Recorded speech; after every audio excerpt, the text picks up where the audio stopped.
Hello and welcome to this video on the probability of successive independent events. Now what it means for two events to be independent is that one does not affect the other. I'll write that. Now let's think of some example of events which are independent. Let's say, for example, I have a coin and I flip the coin twice. You might think whether you get heads or tails on the first throw influences whether you get heads or tails on the second throw. Well, the coin doesn't have any memory, so just because you got, say, heads on the first throw doesn't mean it's any more or less likely that you would get heads on the second throw. So we could say, if we got our two events A and B, we could say the first throw being heads and the second throw being heads, those two events are independent because this event doesn't influence this event. Or you could say, I don't know, winning the lottery is not influenced, say, by owning a garden gnome. Well, you'd think that would be the case, wouldn't you? So if they don't influence each other, then we say they're independent. Now, if A and B are independent, the probability of A and B is equal to the probability of A multiplied by the probability of B. And basically the way to remember this is that if you see the word and, you can basically do times. Just like before, remember that if two events were mutually exclusive, if you saw the word or, so you had the probability of A or B, then to remember that you could add the two probabilities. But if it's and, then you times. So this is the key formula for this video. But this is only if A and B are independent. Now let's just do a quick example. If I wanted to find the probability that the first throw of a coin, of a fair coin, was heads, and the second throw of a fair coin was heads, let's just use H1 to mean the first throw was heads, and H2 to mean the second throw was heads, then what would the probability be? Well, the probability the first throw was heads is just half. The probability of the second throw being heads is just half. And because we used the word and, we multiply them together, so we'd get a probability of a quarter. But be careful, just because we see the word and doesn't mean you can always multiply them together if they're not independent. So here's a classic example. Let's just say we had the numbers 1, 2, 3, 4, 5, 6, 7, 8. And let's just say the event A is the event that the chosen number is even. And let's say that B was the event that the chosen number is a multiple of 4. Now let's work out the probability of A. What's the probability that a randomly chosen number from this list here is even? Well, out of the 8 numbers, 4 of them are even, so it'd be 4 out of 8, which is just half. What about the probability of B, that the chosen number is a multiple of 4? Well, out of the 8 numbers, just 2 of them are multiples of 4, so it's 2 out of 8, which is a quarter. So we've got the probability of these two individual events. And what about the probability of A and B, but without using the formula yet? So that's saying the probability that the chosen number is even and the chosen number is a multiple of 4. So it's got to be both of them. Well, that's just 4 and 8 again. Those are the only two numbers which are even and a multiple of 4. So it would still be a quarter. However, if we use this formula here, the probability of A and B, which is a quarter, is equal to the probability of A, which is half, times the probability of B, which is a quarter, we end up with a quarter is equal to an eighth. So something's gone wrong. And the thing that's gone wrong is that these two events are not independent. We require that A and B are independent. But can you see that one does depend on the other? If a number is even, then it's more likely to be a multiple of 4. And if a number is a multiple of 4, then not only is it more likely it's going to be even, in fact it's guaranteed it's going to be. So you can see that one event does influence the other. Because if one occurs, then the other is more likely to occur or is certain to occur. So just be careful that you only use this formula here if the events are independent. Now let's do some examples. The probability Bob hits a target on any shot is 0.7. He has 2 shots. Draw a probability tree to represent the possibilities. So we're going to see how we form a probability tree. The way we do it is we kind of branch out from some initial point on the left. Now we consider each of the events in turn. So the first event is the first shot. So we've got the first shot, and then we've got the second shot after that. So what could happen on the first shot? Well, he could hit the target or he could miss the target. And then you put those at the end of these lines, the different outcomes, and then we put the probabilities on the lines themselves. Sorry, that's just a crossing out. So the probability he hits, we're told, is 0.7. So therefore, what would be the probability he would miss? Well, we just do 1 minus 0.7, it'd be 0.3, because remember, these probabilities have to add up to 1. And then we branch out again. So let's just say he did hit on his first shot. What could then happen on his second shot? Well, again, he could hit the target on his second shot, or he could miss. And the second shot doesn't depend on the first shot. These things are independent. So the probability of hitting is again 0.7. It says it's always 0.7. Again, missing would be 0.3. And we could do the same here. If he missed on the first shot, then the second shot, he could have either then hit or he could have missed. So it's 0.7 and 0.3. And when we follow a path through this tree, it's basically the kind of sequence of events that occurred. So, for example, we could miss on the first shot, and then if we follow this path, he then hit on the second shot. So we've done the first part. Let's now work out some probabilities. So use your tree to determine the probability of missing on both shots. So it's the probability he missed on the first shot, I'll put a little 1 there, and he missed on the second shot. Now these things are independent, they don't influence each other. And so because we see the word and, we can just replace that with times. So it's a probability he misses on the first shot, 0.3, and then he misses on the second shot. So we're going to times by 0.3 again, and 0.3 times 0.3 is equal to 0.09. What about the next one? Determine the probability of hitting exactly once.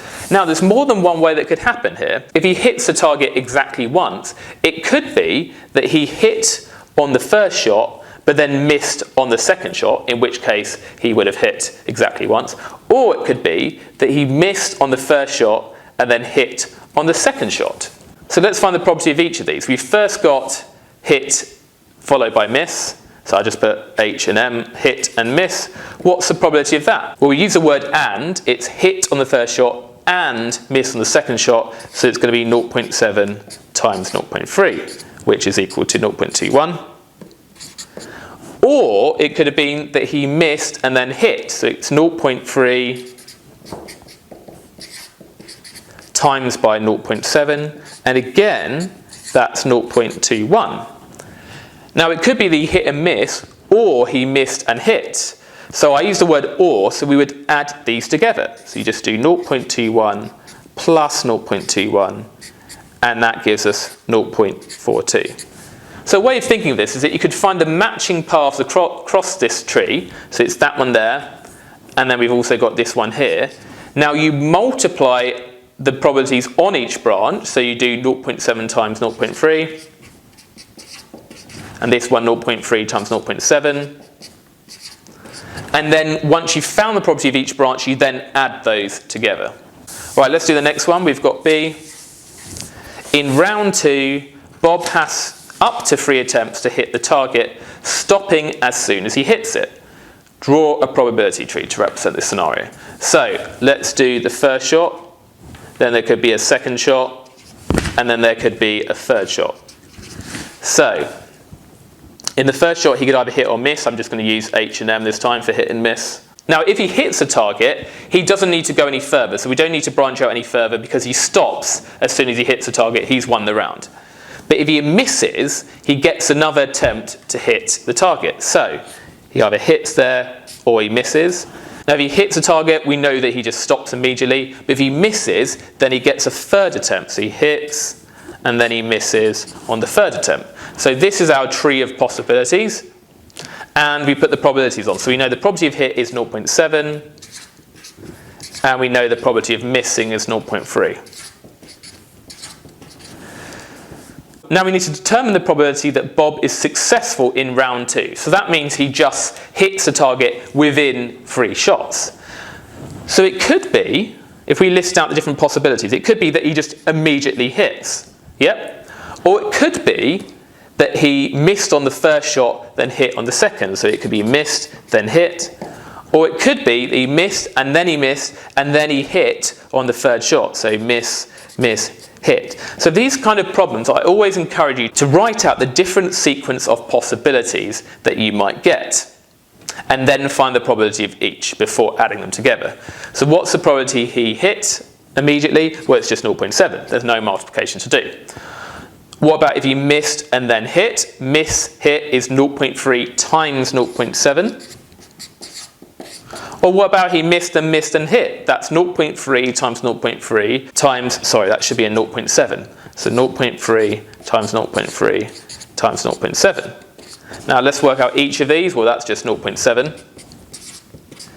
0.3 times 0.7, we already know is 0.21.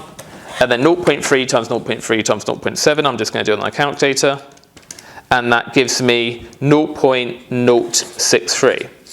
And then do you remember, you just add those together because it's either he hit, or he missed and hit, or he missed and hit. I use the word or, so I add. So we do 0.7 plus 0.21 plus 0.063, and that gives you 0.973. So it's pretty likely he's going to be successful in that round because he has multiple attempts to hit the target. Now we've got this final question here. I have a bag of 3 red counters, 2 green and 5 blue. I take a counter, replace it, which means you've still got the same counters in the bag. Take another, replace it again, then take another.